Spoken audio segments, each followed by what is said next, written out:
सुबह सावित्री जी कुछ ज्यादा ही जल्दी उठ गई थी। रसोई घर से लगातार खटपट की आवाज आ रही थी। यह आवाज उनके बेटे आदित्य और बहू नेहा के कमरे में भी जा रही थी। तभी आदित्य की नींद खुली और उसने अपनी पत्नी नेहा से कहा, अरे इतनी सुबह सुबह माँ रसोई घर में क्या कर रही है? देखता हूँ। ऐसे कहते ही जैसे आदित्य उठने लगा, तभी नेहा बोली, अरे कहीं जाने की जरूरत नहीं है। बिना मतलब अपनी नींद खराब कर रहे हो। तुम्हारी माँ अपने पीने के लिए पानी गर्म कर रही होगी और इस चक्कर में हमारी नींद खराब कर देती है। तुम्हें कितनी बार कहा है कि सोने से पहले दरवाजा अच्छी तरह बंद कर दिया करो, लेकिन तुम कहाँ मानते हो। पूरी नींद खराब कर दी। कोई काम धंधा तो है नहीं। घर के काम करते समय तो घुटनों में दर्द होता है, लेकिन सुबह सुबह तैयार होकर पार्क में टहलने निकल जाती है। हमें नींद आए या ना आए किसी को क्या फर्क पड़ता है। एक तो पूरा दिन घर के कामों में लगी रहती हूँ, ऊपर से चैन की नींद भी नहीं सोने देती। ऐसा कहते हुए नेहा सुबह सुबह अपनी सासू माँ को कोसने लगी। तभी आदित्य ने कहा, अरे नेहा, तुम भी जानती हो कि माँ की गठिया की बीमारी के कारण डॉक्टर ने उन्हें टहलने की सलाह दी है। और वैसे भी इतना काम नहीं होता जितना तुम बोलती रहती हो। सिर्फ घर का ही तो काम होता है, उसमें भी सफाई के लिए बाई आती है और कपड़े धोने वाली अलग बाई लगाई हुई है। सिर्फ खाना बनाने का काम होता है, उसमें भी माँ तुम्हारी मदद कर देती है। सब सब्जियां छीलने काटने जैसे काम तुम्हें करने ही नहीं पड़ते। फिर भी न जाने क्यों तुम पूरा दिन काम काम की रट लगाए रहती हो। इस पर नेहा बोली, अच्छा, तुम तो खा पीकर ऑफिस निकल जाते हो और पीछे घर का इतना काम होता है कि करते करते मेरी कमर ही टूट जाती है। और माँ जी को तो तुम जानते ही हो, शाम को भी घर पर कहाँ बैठती है। सत्संग सुनने मंदिर चली जाती है। घर पर इनका दिल ही नहीं लगता। अरे जब इन्हें घर पर रहना पसंद ही नहीं है तो इन्हें वृद्ध आश्रम भेज दो। तुम्हारी माँ को भी चैन मिल जाएगा और मुझे भी। यह सुनकर आदित्य गुस्से से बोला, नेहा, आज तो तुमने यह बात कह दी, लेकिन आइंदा कभी इस बात को दोहराया तो मुझसे बुरा कोई नहीं होगा। कमरे का दरवाजा थोड़ा खुला होने के कारण यह सारी बातें सावित्री जी के कानों तक पहुंच चुकी थी। बहू के विचार जानकर उन्हें बहुत दुख हुआ, लेकिन उन्होंने कुछ न कहना उचित समझा और पार्क चली गई। नाश्ते के बाद सावित्री जी दोपहर की सब्जियां लेकर बैठी। उसी समय नेहा अपने कमरे से तैयार होकर निकली और बोली, माँ जी, मैं जरा अपनी सहेली रिया के साथ बाजार जा रही हूँ, आने में देर हो जाएगी। तभी सावित्री जी बोली, बहू, मेरा चश्मा टूट गया है। आदित्य से क्या कहूँ, वह तो सुबह जाता है और रात को लौटता है। तुम बाजार ही जा रही हो तो मेरा चश्मा तुम ही बनवा लाना। इस पर नेहा बोली, माँ जी, इस महीने खर्चा बहुत ज्यादा हो गया है और मुझे भी अपनी सहेली की शादी के लिए शॉपिंग करनी है, इसीलिए अभी टूटे चश्मे से ही काम चलाइए। वैसे भी आपको कौन सा ऑफिस का काम करना होता है जो चश्मे के बिना नहीं कर पाएंगे। अगले महीने बनवा लाऊंगी। सावित्री जी ने कहा, ठीक है बहू। इतना कहकर नेहा अपना पर्स उठाकर चली गई। चश्मे के बिना सावित्री जी बहुत मुश्किल से गुजारा कर रही थी। एक दिन उनका पोता आरव उनके कमरे में खेल रहा था। उसने पानी मांगा तो सावित्री जी रसोई घर में पानी लेने गई, लेकिन बिना चश्मे के उन्हें स्पष्ट दिखाई नहीं दे रहा था। अचानक उनका हाथ कांच के गिलास से टकराया और गिलास नीचे गिरकर टूट गया। टूटने की आवाज सुनते ही नेहा गुस्से से तमतमाती हुई बाहर आई। फर्श पर टूटा ग्लास देखकर आग बबूला होते हुए बोली, भगवान ने दो दो आंखें दी है तो देखकर काम नहीं कर सकती। मेरा इतना महंगा इम्पोर्टेंट ग्लास तोड़ दिया।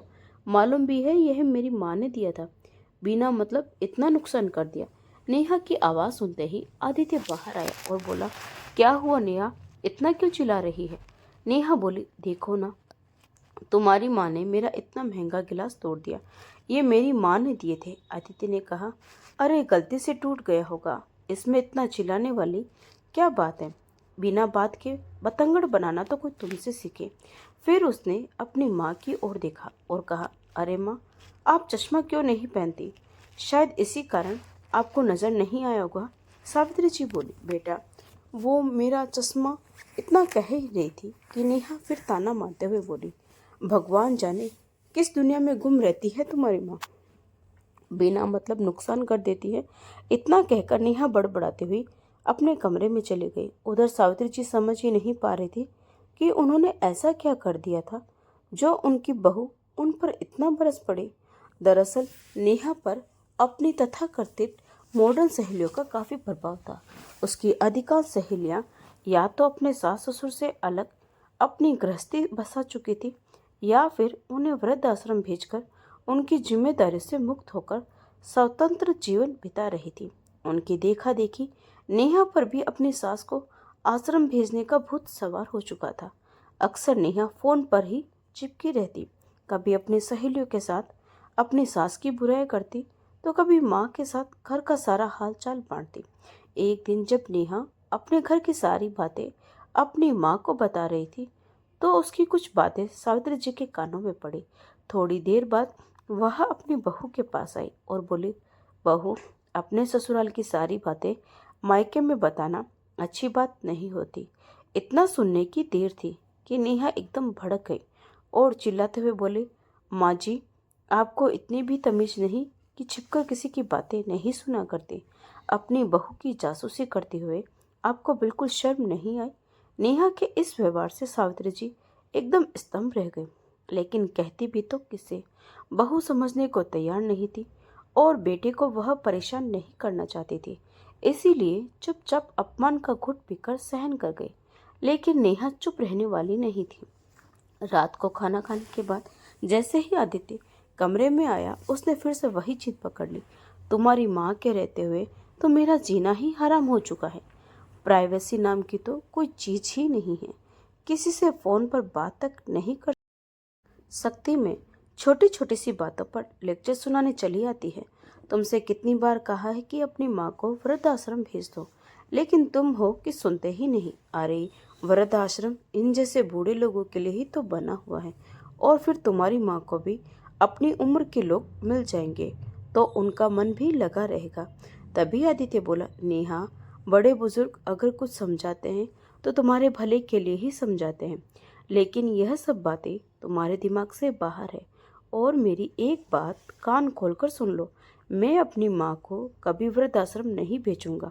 तुम नहीं जानती कि मेरी माँ ने मेरे लिए कितने त्याग किए हैं, और आज जब उन्हें मेरी ज़रूरत है तो मैं उनका ख्याल भी न रख सकूं तो शर्म की बात है मेरे बेटे होने पर।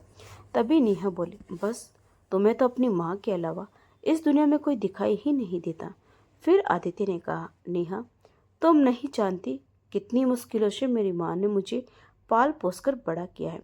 खुद भूखे रहकर मेरी माँ ने मुझे भरपेट खाना खिलाया। मैं केवल 10 साल का था जब पिताजी की मृत्यु हो गई थी, और उसके पश्चात माँ मुझे अकेला छोड़कर कहीं नौकरी भी नहीं कर सकती थी। इसीलिए उन्होंने घर से ही टिफ़िन सर्विस शुरू की, और शाम को भी जो थोड़ा बहुत समय बचता उस समय मुझे पढ़ाने के साथ साथ स्कूल के छोटे छोटे बच्चों को भी ट्यूशन देती थी। दिन रात मेहनत करते हुए माँ ने मुझे इस मुकाम तक पहुँचाया कि मैं आज इज्जत भरी जिंदगी जी रहा हूँ। भले ही माँ के पास इतने पैसे नहीं होते थे, लेकिन फिर भी मेरी एक एक इच्छा को पूरी करती थी। यह कहते ही आदित्य की आंखों में आंसू आ गए। उसने कहा, नेहा, मैं सारी दुनिया को छोड़ सकता हूँ, लेकिन अपनी माँ को कभी नहीं। आदित्य की बात सुनकर नेहा उस समय चुप हो गई, और उसके बाद कुछ दिनों तक घर में शांति रही। लेकिन जैसे जैसे समय बीतने लगा, नेहा का वही व्यवहार फिर से शुरू हो गया, जिस कारण आदित्य फिर से परेशान रहने लगा कि आखिर वह नेहा को कैसे समझाए। एक दिन नेहा ने अपने घर पर अपनी सारी सहेलियों को बुलाया और अपनी सास से कहा, माँ जी, आज मेरी कुछ सहेलियां घर पर आ रही हैं। आप स्नैक्स बहुत अच्छा बनाती हैं, तो आज आप ही उनके लिए चाय और स्नैक्स बनाना।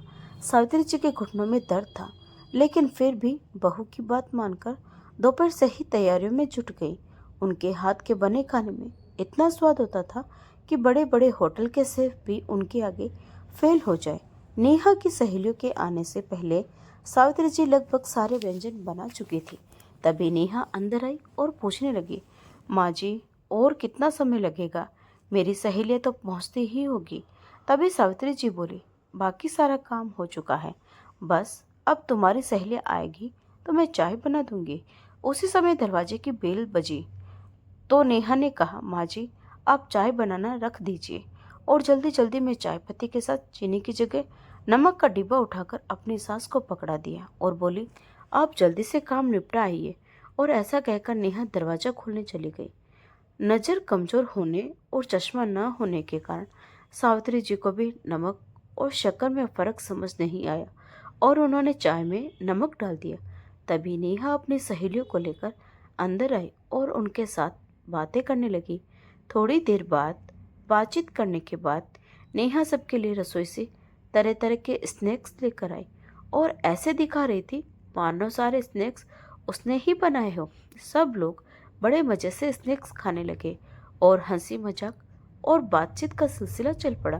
थोड़ी ही देर में चाय भी बन चुकी थी तो सावित्री जी गर्मा गर्म चाय लेकर आई और मेहमानों को सर्व करने लगी। नेहा की सारी सहेलियां लाजवाब व्यंजनों का आनंद ले रही थी और खाते हुए उनमें से एक सहेली बोली, अरे नेहा ये स्नैक्स तो तुमने बहुत ही स्वादिष्ट बनाए हैं। तभी दूसरी सहेली बोली, हाँ यार पकोड़ों का तो कोई जवाब ही नहीं, इतने स्वादिष्ट पकोड़े तो मैंने आज पहली बार खाए हैं। तभी एक और सहेली ने कहा, लेकिन ये तो बताओ ये सब बनाना तुमने सीखा कहाँ से। इससे पहले कि सावित्री जी कुछ कहती तभी नेहा बोली, अरे यार इंटरनेट पर देखकर मैं सब कुछ सीख गई हूँ। तुम बस स्नैक्स एंजॉय करो और स्नैक्स सीखो। तुम अपनी सहेलियों के हाथ की बनी चाय का भी मजा लो और बताओ कैसी बनी है। लेकिन जैसे ही उनकी सहेलियों ने चाय पीनी शुरू की तो सबके मुंह का स्वाद बिगड़ गया। कुछ सहेलियां वॉश बेसिन में जाकर कुल्ला करने लगी तो बाकी सहेलियां जिन्होंने अभी तक चाय पीना शुरू नहीं किया था उन्होंने चाय वापस रख दी। उनका यह रवैया देखकर नेहा हैरान रह गई। उसने तुरंत चाय उठाकर थोड़ी सी चाय चखा और जोर से चिल्लाई, माँ जी ये आपने क्या किया। आपको इतना भी नहीं पता कि चाय में नमक नहीं शक्कर डाली जाती है। कम से कम देख तो लिया कीजिए। आपको तो बिल्कुल भी अक्ल नहीं है। तभी नेहा की सहेलियां कहने लगी, ये क्या नेहा, तुमने तो कहा था कि स्नैक्स और चाय तुमने बनाई है तो नमक भी तुमने ही डाला होगा। तभी सावित्री जी विनम्र भाव से बोली, बहू गलती तो मुझसे हुई है। चाय मैंने ही बनाई थी और ढंग से नजर नहीं आने के कारण नमक भी मुझसे ही गलती से डल गया। मुझे माफ करना बेटा। तभी नेहा की एक सहेली जो बहुत अच्छे स्वभाव की थी उठ सावित्री जी के पास गई, उन्हें गले से लगाया और बोली, नहीं आंटी जी आप हमसे बड़ी हैं तो प्लीज माफी मत मांगिए। छोटी मोटी गलतियां तो हो ही जाती हैं। उसके बाद नेहा ने कुछ न कहना ही उचित समझा। जब उसकी सारी सहेलियां अपने घर चली गई तो नेहा ने तो जैसे घर में तूफान ही खड़ा कर दिया और सावित्री जी से बोली, मुझे एक बात समझ नहीं आती, आप मुझे चैन से जीने क्यों नहीं देती। आखिर आप चाहती क्या हैं। अपनी सहेलियों के लिए मैंने थोड़ा सा काम करने को क्या कह दिया। आपने तो पूरे नमक का डिब्बा ही चाय में उड़ेल दिया। अगर कुछ नहीं बनाना था तो बोल दिया होता, लेकिन इस तरह मेरी बेइज्जती करवाने की क्या जरूरत थी। तभी सावित्री जी बोली, बहू मैंने तो अपनी तरफ से सब कुछ अच्छा ही बनाया था और जब चाय बनाने लगी तो नमक का डिब्बा भी तुमने ही मेरे हाथ में दिया था। यह कहकर कि मेरी सहेलियां आ गई है और जल्दी से चाय बना दो। अब यदि मैंने वह नमक चाय में डाल दिया तो इसमें मेरा क्या कसूर था।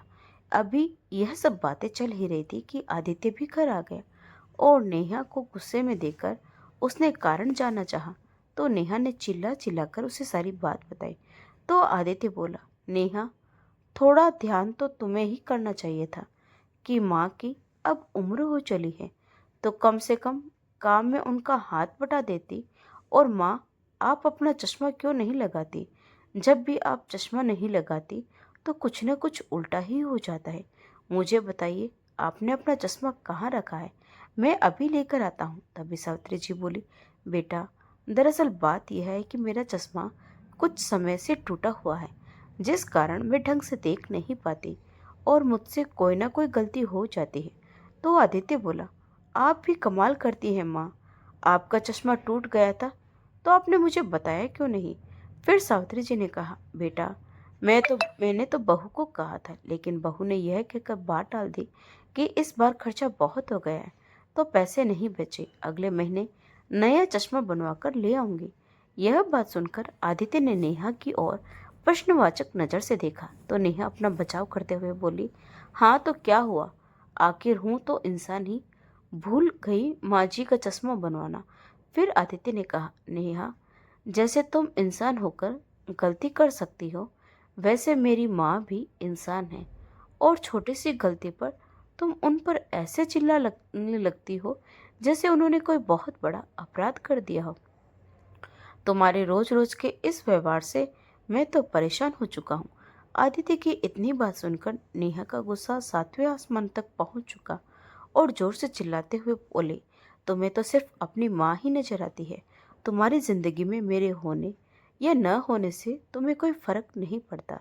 अगर ऐसी ही बात है तो ठीक है, मैं अपने मायके ही चली जाती हूँ। आज के बाद मेरा तुमसे और तुम्हारे इस घर से कोई लेना देना नहीं है।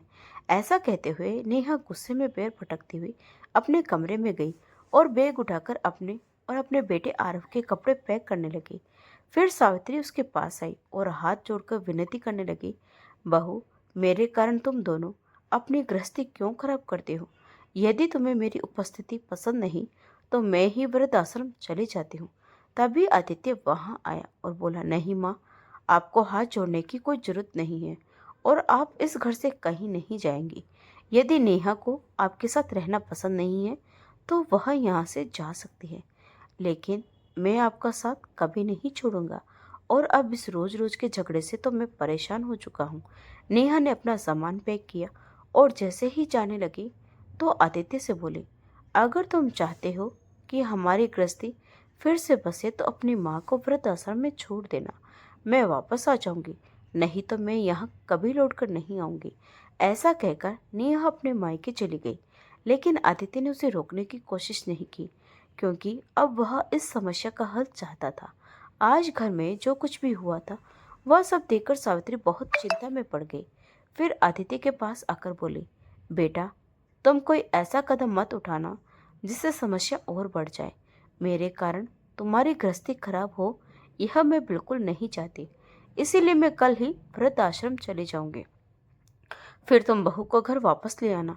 फिर आदित्य बोला, नहीं माँ, गृहस्थी किसी एक इंसान के भरोसे नहीं चलती, इनमें दो लोगों का बराबर योगदान होता है। लेकिन यहाँ तुम्हारी बहू किसी भी तरह का योगदान देना ही नहीं चाहती। अब उसे उसकी भाषा में ही समझाना पड़ेगा। ऐसा सोचते हुए उसने कहीं फोन लगाया। उधर नेहा झगड़ा करके अपने मायके आ गई तो उसके माँ बाप को उसकी चिंता सताने लगी, परंतु किसी ने उससे कुछ नहीं कहा। 2 दिन उसकी भाभी रिया ने भी उसका खूब सत्कार किया, मगर तीसरे दिन जब नेहा अपने माता पिता के साथ बैठी हुई थी तो रिया ने खाना लगाया।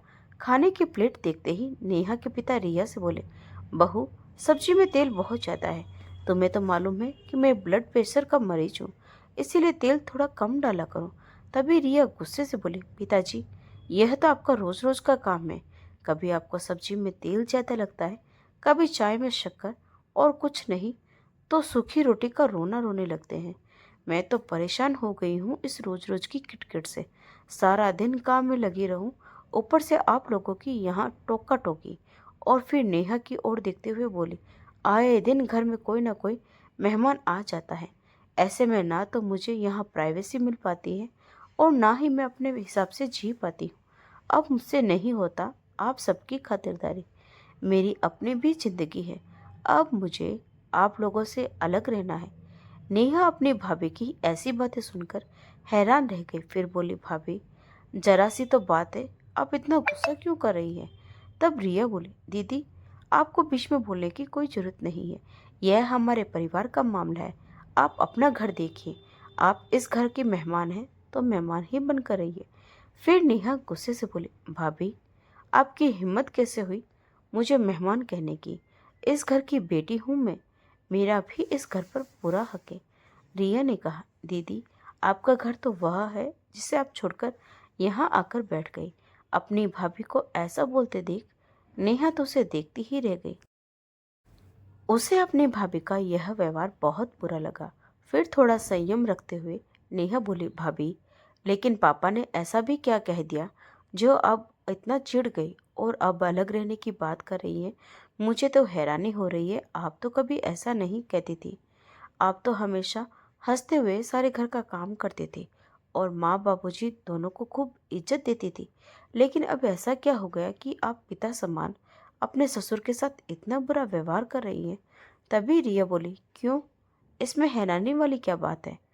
आजकल तो कोई लड़की अपने सास ससुर के साथ रहना ही नहीं चाहती। सभी लड़कियां अपना अलग घर परिवार बसाना चाहती हैं। उन्हें अपना पति तो पसंद है, लेकिन उसके माता पिता की सेवा करना नहीं पसंद। ज़्यादा दूर क्यों जाना? आप अपने ससुराल में ही देख लीजिए। आपकी सास दिन भर आपके साथ घर के कामों में आपका हाथ बटाती है, लेकिन फिर भी उनकी उपस्थिति आपको घर में इतनी खटकती है कि उन्हें वृद्धाश्रम भेजने की जिद में आप मायके आकर बैठ गई। फिर आप यह बातें मुझसे कैसे कह सकती हैं? अपनी भाभी की बातें सुनकर नेहा की आंखों से आंसू छलक पड़े और वह अपनी माँ की ओर देखने लगी। तभी उसकी माँ ने उसे एक जोरदार तमाचा उसके गाल पर जड़ दिया। अपनी माँ का ऐसा व्यवहार देखकर नेहा हैरान रह गई और बोली, माँ, आप लोगों के साथ इतना बुरा व्यवहार भाभी कर रही है और थप्पड़ आप मुझे लगा रही है। तभी उसकी माँ गुस्से में बोली, बेशर्म लड़की, जब तुम अपनी सास पर चिल्लाती हो, उन्हें बातें सुनाती हो, यहाँ तक कि उनसे अलग रहने की जिद में उन्हें वृद्धाश्रम भेजने पर अड़ जाती हो, तब तुम्हारे यह विचार कहाँ जाते हैं? जिस इंसान के पैसे से तुम ऐश करती हो, उसी को जन्म देने वाली माँ को डांटती हो, फटकारती हो, उनकी बेइज्जती करती हो, तब तुम्हें इस बात का कोई एहसास नहीं होता कि सास माँ समान होती है। तब तुम अपने आप को बिल्कुल सही समझती हो। लेकिन जब वही व्यवहार तुम्हारी भाभी ने हमारे साथ किया, तो तुम्हें अपनी भाभी गलत लगी।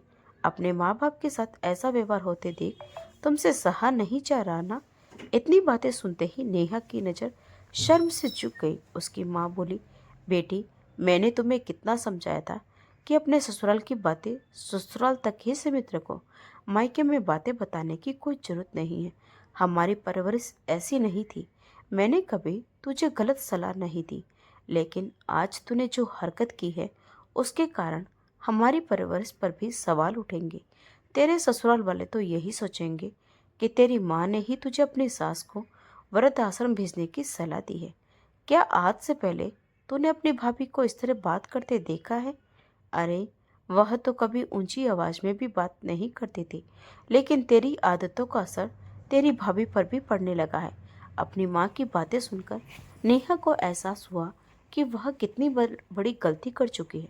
बहुत देर तक वह सोच विचार में बैठी रही। रात हो चुकी थी, लेकिन उसे नींद नहीं आ रही थी। अगले दिन सुबह होते ही नेहा ने अपना सामान पैक कर लिया और अपने ससुराल वापस लौट आई। जैसे ही नेहा अपने ससुराल पहुंची, तो सावित्री जी उसे अपने सामने देखकर हैरान रह गई। इससे पहले कि वह कुछ बोल पाती, नेहा उनके पैरों में गिर गई और बोली, माँ जी, मुझे माफ़ कर दीजिए। मेरी आंखों पर स्वार्थ की पट्टी पड़ गई थी, जिस कारण मैं आपके साथ इतना बुरा व्यवहार कर बैठी। अपनी बहू को इस तरह माफ़ी मांगते देख सावित्री जी ने उसे उठाकर अपने गले से लगा लिया।